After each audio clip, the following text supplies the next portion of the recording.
In early 1979, Howard Putnam, the then CEO of Southwest Airlines, wrestled with the question: does the sweeping disruption of deregulation call for a revolution in how we run our company?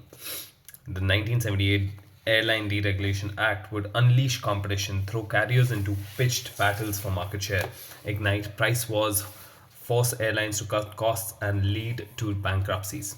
Putnam considered: does deregulation undermine our low cost model? Does deregulation threaten our high spirit, employee focused culture? Does deregulation erode the competitive value of rapid gate turns or destroy the viability of our point to point system? Does radical change in our environment call for inflicting radical change upon ourselves? His answers: no, no, no, and no. He concluded that Southwest should continue to expand based on the cookie cutter approach. He conjured up the image of a recipe that used repeatedly to create batches of consistently formed cookies. Do the same thing that you are already doing well, he said, and do it over and over again. Not only that, he specified the cookie recipe point by point. Reproduced below is what he articulated. We're producing it, we are reproducing it verbatim. Verbatim means it's exactly as he wrote it, excluding one abbreviation that we couldn't decipher so that you can see how he laid out the recipe in his own words. Remain a short haul carrier. This is again, so what I'm reading to you is going to be by the Southwest CEO, Howard Putnam, and he essentially wrote down a recipe of how Southwest makes its money and runs its business, right? So first, remain a short haul carrier under 2 hour segments. Two, utilize the 737s as the primary aircraft for 10 to 12 years. All right, so he's also mentioned the duration of it so that they can take as much ROI out of it. 3. Continued high aircraft utilization and quick turns, 10 minutes in most cases. Fourth, the passenger is our number one product. Do not carry air freight or mail, only small packages which have high profitability and low handling costs. 5. Continued low fares and high frequency of service. 6. Stay out of food services. 7. No interlining. Costs in ticketing, tariffs, and computers, and our unique airports do not lend themselves to interlining. 8. I'm not sure what interlining is, so I'm guessing it's more of an industry term. 8. Retain Texas as our number one priority and only go interstate if high density short haul markets are available to us. 9. Keep the family and the people feeling in our service and a fun atmosphere aloft. We're proud of our employees. 10. Keep it simple. Continue cash register tickets, 10-minute cancellations of reservations at the gate in order to clear standbys, simplified computer system, free drinks in the executive service, free coffee and donuts in the boarding area, no seat selection on board, tape recorded passenger manifests, bring airplanes and crews home to Dallas each night, only one domicile and maintenance facility. Right? So Putnam didn't issue some bland generic Southwest Airlines will be a leading low-cost airline wackis statement. He specified 2 hour segments, he specified 737s and so on. Putnam's 10 points are easy to grasp, articulate, follow and understand what to do and what not to do. Putnam laid out a clear, simple, and concrete framework for decisions and action. So this is again by Jim Collins. Great book. Good to great. Sorry, great by choice. My bad. So great by choice. Jim Collins has really, like, I love the frameworks that Jim Collins has cultivated and researched upon, and this concept today that I'm talking to you about is again one of the greatest ones that I've read, especially because it is so counterintuitive in the world of change and in the world of business and startups and entrepreneurship where flashy things keep coming up. There's AI coming up, there's new technology up and coming in every industry, and people are just worried about different random stuff and shit around them all through the day, right? And that's when uh, Jim and his research team and comes and says that, hey, the best of the best companies had a very simple step-by-step recipe that they articulated, and once they articulated it, they copy pasted that system again and again and again throughout their business, and they continue to do so, right? And that in itself became such a counterintuitive concept. As an entrepreneur myself, as a business owner, it just is so difficult to fathom, because you think of business as such a such a fancy thing, for such something that really creates a lot of waves and so on. uh, so the concept is called SMaC, by uh, by Jim Collins, and I'll just figure out what the formula of the name is. Yeah, so a SMaC recipe is a set of durable operating practices. Now, this is not just values, we're not talking about simply words here and there. We're really talking about the operating practices, the operating manual of the company itself. So, a set of durable operating practices that create a replicable and consistent success formula. That means practices that do not change over time, right? At least for 10, 20, 25 years, it does not change. And only the even if there is a change, it only comes about very slightly, very slowly over the years, right? For example, in Southwest example that I just gave, um, and there might be change in terms of the aircraft, right now they're using 737s, but as better aircraft get formed, they might transition out of 737s and go into some other uh, carrier or name. So, but that's going to happen over the course of 25 years, over the course of 30 years, over the course of 50 years, maybe. I don't know how the technology in airline industry changes, but it's not going to happen overnight, right? So it will happen, but it will happen slowly, and it will happen uh, after a good 25, 30 years. That means at least 2, 3 decades later. So a SMaC recipe is stands for, or the word SMaC, it's SMAC, right? And the A is small over here. The SMaC stands for specific, methodical, and consistent. Specific, methodical, and consistent. This is the recipe that Jim and his team has coined, which is every great business, or every great business that chose to become great, essentially followed a SMaC recipe within their business itself. So it's essentially a SOP to run the business itself, right? Usually we have SOPs for different processes and for different parts of the business, but at the same time, the great businesses figure out that the business itself has an SOP, that there are 10 steps that they need to take, or these 10 practices that they need to do consistently. And when they do it consistently, that's when they get the results that they're seeking over and over and over again. A solid SMaC recipe is the operating code for turning strategic concepts into reality, a set of practices more enduring than mere tactics. Tactics change from situation to situation, whereas SMaC practices can last for decades and apply across a wide range of circumstances. Again, so we're not talking about tactics, which is, today we're using social media to DM people, and then tomorrow it may be an AI to DM people. So we're not writing that. We're not saying that, DM people or cold call people stuff. We're saying that we need to reach out to people at the cheapest cost and in a direct way, even if it means that we're reaching out to strangers, right? So maybe 1 year it is cold call, and the next year it starts through DMs, and the next year we automate it through AI, right? But we're still doing the same practice of reaching out to strangers, but we're doing it through different ways and mediums, right? So the on ground ways are tactics, like, today we are doing cold calls, tomorrow we're doing DMs, day after we're doing automated DMs, and so on. But the practice that goes in SMaC is reaching out to strangers for developing leads, or to kind of prospect, right? So that's what's different in SMaC, and why you really need to apply this in your own business, or rather articulate it, because the articulation of it again makes it so much more important, as I said, and we discussed in the J. Abraham concepts.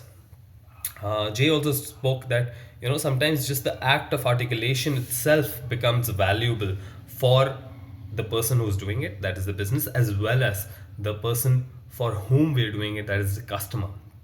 So just sometimes just putting it down on paper, making sure that we have something that we talk about and we really understand the customer's point of view or how we run our business itself becomes super super super important, and that articulation itself has a huge amount of value, right?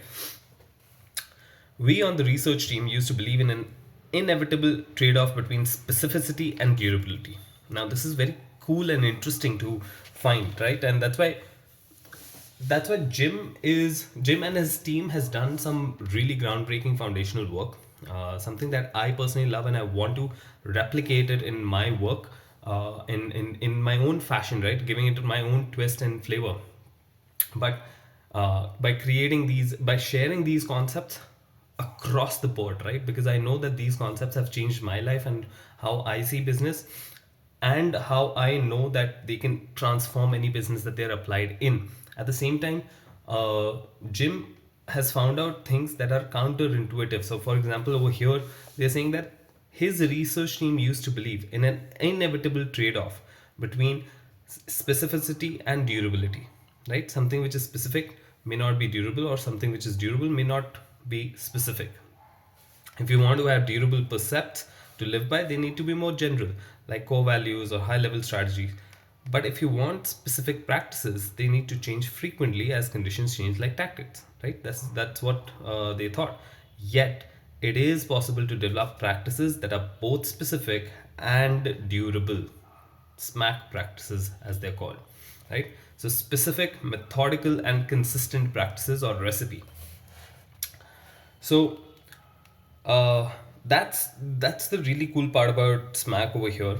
Now, another interesting thing that Jim points out over here in Putnam's recipe is that it also includes a SMaC recipe, also includes what not to have, right? What not to have is also important, or what not to do is also important, right? For example, Putnam's list has clear not to do points: don't interline, don't serve food, don't offer first class seats, or carry air freights, right? So he's saying that do not do all of these things, because they will add to the complexity of the business. In a world full of big, fast moving forces and unrelenting uncertainty, 10xers, again, 10xers are the people who have created massive value in terms of business or in terms of their work. And these are 10xers. Again, the name 10xers is coined by Jim Collins in this particular book, Great by Choice. So, 10xers accept with stoic equanimity, equanimity, sorry, my bad, it's a difficult word to speak. So, stoic equanimity, what they cannot control, yet they exert extreme control when they can. One of the most crucial ways they exert control in an out of control world is by being incredibly SMaC. So they use it as a verb, right? So he's using it as a verb, that he's being incredibly SMaC. The more unforgiving your world, the more SMaC you need to be. A SMaC recipe forces order amongst chaos. It imposes consistency when you're slammed by disruption. Operating in a turbulent world without a SMaC recipe is like being lost in the wilderness in the middle of a storm without a compass. Now you might be thinking, okay, the primary finding here is to have a SMaC recipe. But in fact, the existence of a recipe per se did not systematically distinguish the 10x companies from the comparison companies. Rather, the principal finding is how the 10x companies adhered to these recipes with fanatic discipline to a far greater degree than the comparisons, and how they carefully amended their recipes with empirical creativity and productive paranoia.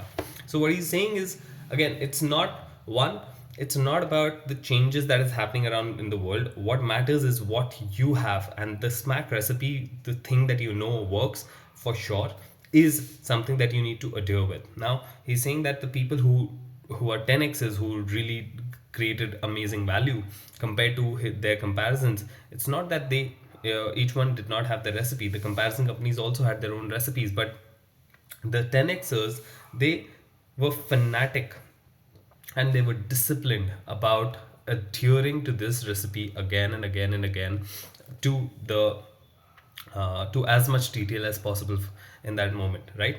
So they were very careful about not changing it, and about sticking to this recipe and not shifting their plan again and again, which was really important, and which is what creates the durability and the consistency that these kind of recipes take and need over time, right? So this is the beautiful concept of SMaC, and I think it's a game changer. It's a game changer for uh, uh, it's a game changer for companies to figure it out. All right, so the fall and rise of Apple illustrates the danger of straying from a recipe and the value of restoring it. By the mid 1990s, Apple had fallen far from its glorious early days, where it had brought forth the Apple II and then the Mac, the computer for the rest of us.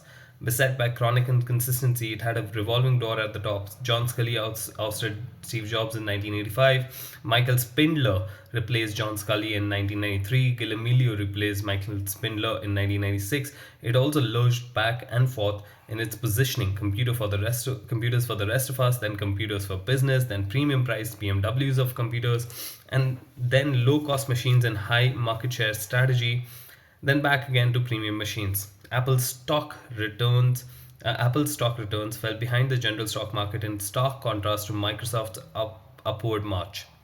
Microsoft during this time showed unwavering consistency in leadership, consistency in purpose, consistency in strategy, consistency in recipe. By 1993, Apple had fallen so far behind that a technology conference featured a panel of venture capitalists and computer industry experts debating the hot topic: will Apple computers survive? Right? So it's funny that our technology conference had this as one of the topics to discuss, uh, which is surprising. I don't see that happening today ever, right? Not just for Apple, for any other business as well. Apple eventually began serious talks with companies like Sun Microsystems about selling itself, itching to fire a bullet in the head of its own independence. It looked like Apple's quest to be a great company would die an inglorious death. Fortunately, the story turned out differently, with a turnaround beginning 1997, right? That's when Steve Jobs came around. And here's the really interesting part: Steve Jobs didn't so much revolutionize the company as he returned it to the principles he'd used to launch the company from garage to greatness two decades earlier. So, Jim is saying that Steve Jobs didn't really revolutionize the business. Rather, it just brought it back to its original principles, what made the company great in the like when he had started it. The great thing the great thing that Apple's DNA hasn't changed, said Jobs in 2005. And not just its larger purpose, but also many of its recipe ingredients. For example, allow no one else to clone our products, design our products so that they work seamlessly together. These are the recipe markers of recipe that Apple had, right? Make design friendly and elegant, obsess over secrecy, and do big launches to capture pent up excitement. Don't enter any business where we don't control the primary technology. Design for and market to individuals, not businesses. All of these practices were in place during Apple's earlier days and were then brought back to life during Apple's rebirth 2 decades later.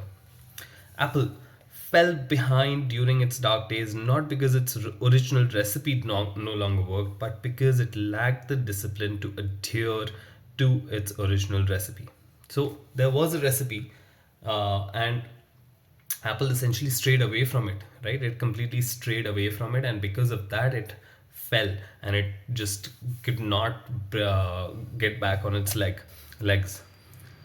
Steve Jobs' great genius notwithstanding, Apple roared back because it returned, this time with fanatic discipline, to the essence of its original recipe.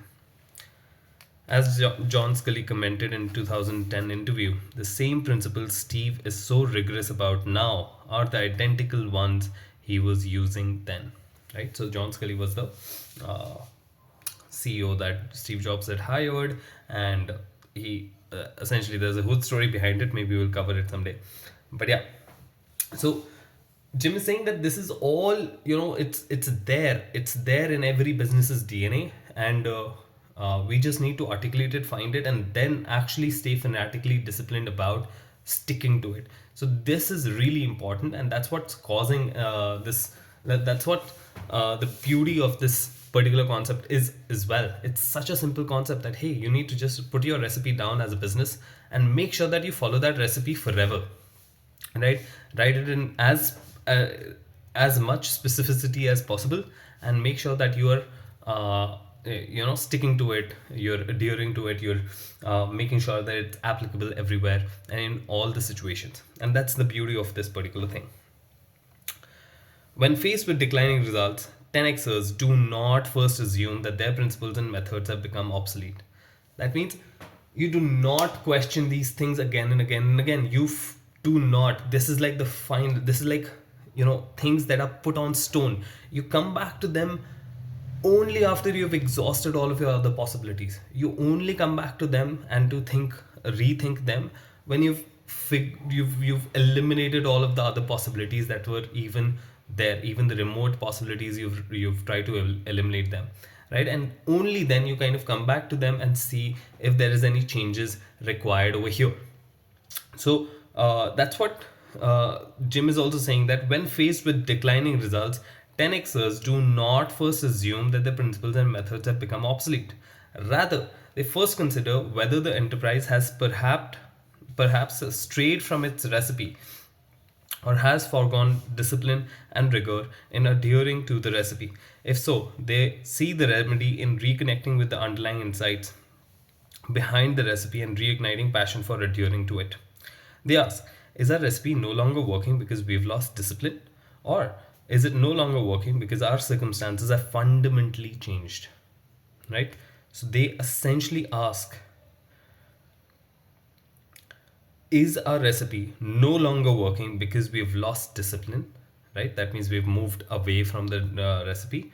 Or is it not working because our circumstances have fundamentally changed? Fundamentally, as in they've literally, like, the earth, the land has shifted from underneath their feet, and that's when they have to really think and come back to it, right? So uh, so Jim is, again, SMaC. When we talk about the SMaC recipe, it's counterintuitive in another way, because all of this is also true for your own professional development as well as your professional life, right? Sometimes if we talk about the greatest of greats like Warren Buffett, Charlie Munger, and I don't know, Steve Jobs, and Elon Musk, and Jeff Bezos, all of them also had their own SMaC recipe, right? They also had their own personal SMaC recipe as to how they would do things. Now, these SMaC recipes could be about uh, the kind of work that they would do, that is technology or creative, or it would also be around it could also be around what kind of people they would work with, right? So all of those things, like, you can literally take this and apply it to your own professional business, professional development as well as, and your career as well. So it is very interesting when you put it this way. Of course, for professional and personal development, it takes a lot more of self-awareness for it. So maybe you use something like ChatGPT to kind of analyze your own thoughts and figure out if there is a SMaC recipe within you that you're already subconsciously applying, and maybe it's already working in your favor, or maybe not. And then you need to question the same thing, right? Is this is am I is my recipe not working because I'm not disciplined enough for it, or is my recipe not working because my fundamentally things have changed for me, right? Or for my business, or for my profession, right? For example, for teaching, I don't think the fundamentals of teaching will ever change. That is, to simplify things and to be able to articulate things in order to get that to the other person, to bridge that gap between two people. And I don't think that's gonna happen anytime soon. The AI will essentially help us with more and more personalization. So earlier, what would happen between one teacher and 100 students came down to one teacher and 40 students, and then came down to one teacher and 20 students. And now, possibly with AI, it would come down to one teacher and 3, 4, 5 students. And so we are bridging that gap because we have technology to leverage, we have capital to leverage, but at the same time, it's not going to remove teachers or the human touch or the actual emotional feedback that humans give, because that itself can be a mental block for a lot of people, right? So that's the beauty of it. That's the, so when I would think about my profession as a teacher, I would have to question this, that have things fundamentally changed because of the advent of AI, and is my profession completely irrelevant today, or has it made it more interesting for me, or if I become more disciplined, or if I stick to my recipe, will it make me more valuable in this age of, AI? And both of them are true to their own advantages and disadvantages. So I have to think for my particular case what is true, right? Because there will be mediocre teachers will also move out completely. We will not need them, but at the same time, we will need good, great, specific teachers, right? Teachers who talk about a specific topic that can add value to people, and share that with the people as much as possible. So that's why SMaC recipe and most of the concepts that I talk about in business can exactly and equally be applied to your life as well. And maybe I'll share that in my future videos. Of course, I'll share it within relationships, how I've applied it in figuring out my relationships and so on. And hopefully, they will be of value to you as well. If you really want to become mediocre or get yourself killed in a turbulent environment, you want to be changing, morphing, leaping, and transforming yourself all the time and in reaction to everything that hits you. We found in our research studies that the signature of mediocrity is not an unwillingness to change, the signature of mediocrity is chronic inconsistency. Right? So, this is again very counterintuitive, but it is true. I've seen it true happening to myself. In my earlier years, I used to keep shifting from one thing to another, try out new things again and again and again. And today I realized that the fact that I was changing so much was the problem. uh, if I stick to one thing and I put all my effort into it, I know it will work. I will make it work, and I will make it happen, right? So that's SMaC recipe for you. I hope you enjoyed this one. I'll share the book in the description, and I'll see you in the next one. See you, bye.